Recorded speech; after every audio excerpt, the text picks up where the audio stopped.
So we need to explain why each of the following algebraic rules will not work in general when the real numbers a and b are replaced by n matrices a and b. So let's start with the first equation, with statement a. So let's consider matrices a and b, and let's look at the a plus b squared. So a plus b squared, where a and b are some n by n matrices, equals a plus b times a plus b. Well, this equals a times a plus b plus b times a plus b. Well, this equals a squared plus ab plus ba plus b squared.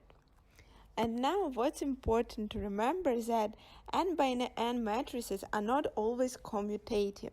So ab plus ba does not always equal to ab. So that's why this expression will not work in general for all matrices. So we can write down that ab does not equal ba. Yeah, that's why ab plus ba does not equal to ab. That's why a plus b squared does not equal a squared plus 2ab plus b squared. Well, and here we'll write down matrices are not always commutative.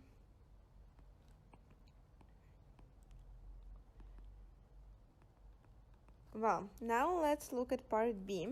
So again, we will rewrite it as a plus b times a minus b, where a and b are some n by n matrices. Let's try to simplify it. So it equals a times a plus b minus b times a plus b. So it equals a squared plus a squared plus ab minus ba plus b squared. Again, ab doesn't always equal ba. That means that ab minus ba doesn't always equal 0. That means that a plus b times a minus b doesn't equal a squared minus b squared. Again, matrices are not always commutative.